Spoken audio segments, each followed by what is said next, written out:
Muy buenas queridos amigos, vamos a escuchar el Evangelio para el día de hoy, domingo 16 de febrero. Un domingo muy especial, el sexto del tiempo ordinario, y vamos a leer el Evangelio de Mateo, capítulo 5, versículos 17 al 37.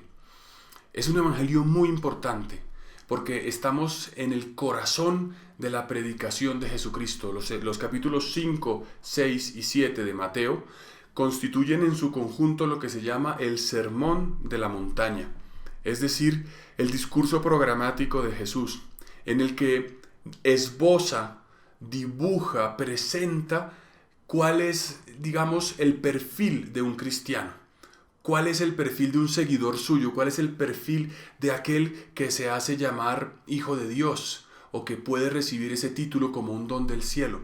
Entonces se nos está diciendo qué tipo de cosas estamos llamados a vivir de una manera muy concreta. Y dice lo siguiente, es un evangelio un poquito largo, pero tiene unos matices y unas puntualizaciones muy importantes. Dice: en aquel tiempo dijo Jesús a sus discípulos: no creáis que he venido a abolir la ley y los profetas. No he venido a abolir, sino a dar plenitud. En verdad os digo que antes pasarán el cielo y la tierra que deje de cumplirse hasta la última letra o tilde de la ley. El que se salte uno de los preceptos menos importantes y se lo enseñe así a los hombres, será el menos importante en el reino de los cielos. Pero quien los cumpla y enseñe será grande en el reino de los cielos. Porque os digo que si vuestra justicia no es mayor que la de los escribas y fariseos, no entraréis en el reino de los cielos. Habéis oído que se dijo a los antiguos: no matarás, y el que mate será reo de juicio. Pero yo os digo, todo el que se deja llevar de la cólera contra su hermano será procesado. Y si uno llama a su hermano imbécil, tendrá que comparecer ante el Sanedrín, y si lo llama necio, merece la condena de la gehenna del fuego. Por tanto, si cuando vas a presentar tu ofrenda sobre el altar te acuerdas allí mismo de que tu hermano tiene quejas contra ti, deja allí tu ofrenda ante el altar y vete primero a reconciliarte con tu hermano. Y entonces vuelve a presentar tu ofrenda. Con el que te pone pleito procura arreglarte enseguida mientras vais todavía de camino. No sea que te entregue al juez y el juez al alguacil y te metan en la cárcel. En verdad te digo que no saldrás de allí hasta que hayas pagado el último céntimo. Habéis oído que se dijo: no cometerás adulterio, pero yo os digo, todo el que mira a una mujer deseándola ya ha cometido adulterio con ella en su corazón. Si tu ojo derecho te induce a pecar, sácatelo y tíralo. Más te vale perder un miembro que ser echado entero en la gehenna. Si tu mano derecha te induce a pecar, córtatela y tírala, porque más te vale perder un miembro que ir a parar entero a la gehenna. Se dijo: el que repudia a su mujer, que le dé acta de repudio. Pero yo os digo que si uno repudia a su mujer, no hablo de unión ilegítima, la induce a cometer adulterio. Y el que se casa con la repudiada comete adulterio. También habéis oído que se dijo a los antiguos: no jurarás en falso y cumplirás tus juramentos al Señor. Pero yo os digo que no juréis en absoluto, ni por el cielo que es trono de Dios, ni por la tierra que es estrado de sus pies, ni por Jerusalén que es la ciudad del gran rey. Ni jures por tu cabeza, pues no puedes volver blanco o negro un solo cabello. Que vuestro hablar sea sí, sí, no, no. Lo que pasa de ahí viene del maligno. Palabra del Señor, gloria a ti, Señor Jesús. Bien, ¿por qué es tan importante esta manera de hablar de Jesús? Porque en primer lugar nos está presentando lo que se llama la nueva ley. La antigua ley es la ley de Moisés, escrita en las 2 tablas de la ley, los 10 mandamientos. Son preceptos fundamentalmente, digamos, negativos.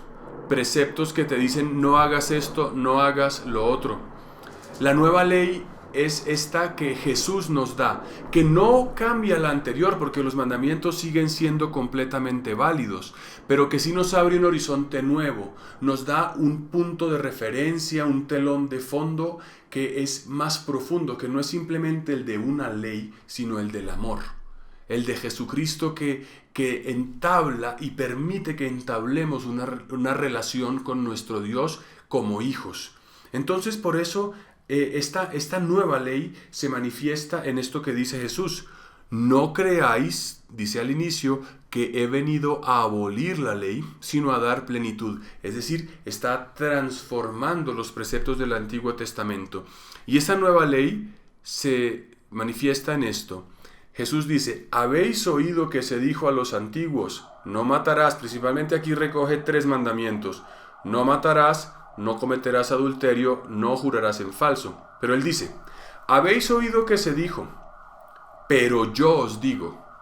Fijémonos en esto. En cuanto al contenido, está proponiendo una nueva, digamos, realidad, un nuevo contenido de lo que hemos de vivir. Referido fundamentalmente a estos 3 aspectos de la vida cristiana.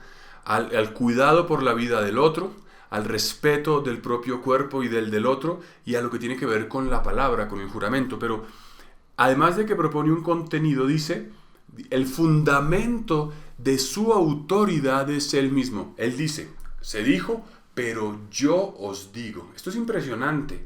Es decir, Jesucristo es consciente de que el fundamento de la nueva ley no es lo que dijo fulano, sutano, un rabino o algún profeta del Antiguo Testamento, sino que el fundamento de lo que él propone es él mismo. Jesucristo es el fundamento. O sea, él se está poniendo, ahí indirectamente se está poniendo como Dios. Está diciendo, yo soy Dios. Y por ser Dios, yo les estoy diciendo algo nuevo.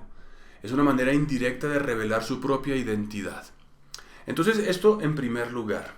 Y entonces también dice, no piensen que cualquier coma o tilde de la ley va a dejar de cumplirse. Hasta lo más pequeño tiene importancia. No porque Dios sea una especie de escrupuloso que quiere buscar en qué nos estamos equivocando, sino porque eso nos pasa a todos. Cuando hay amor pleno, todo importa.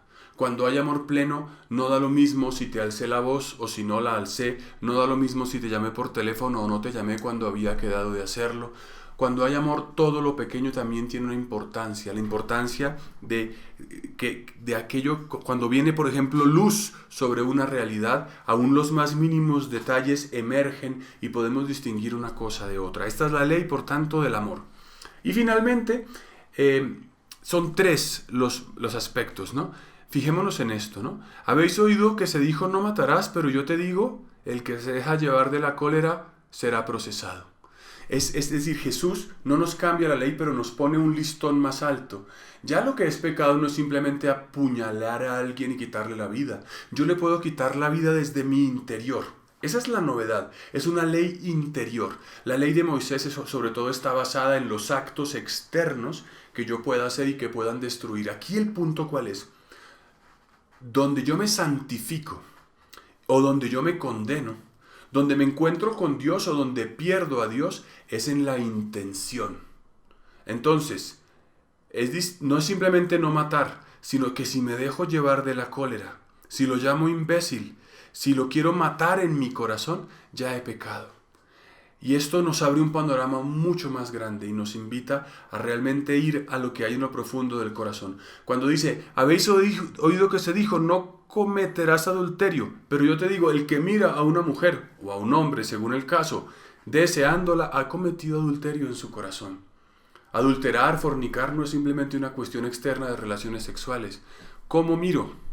¿Cómo me relaciono? ¿Cómo me aproximo? ¿Cómo deseo? La santidad está aquí adentro, no está afuera.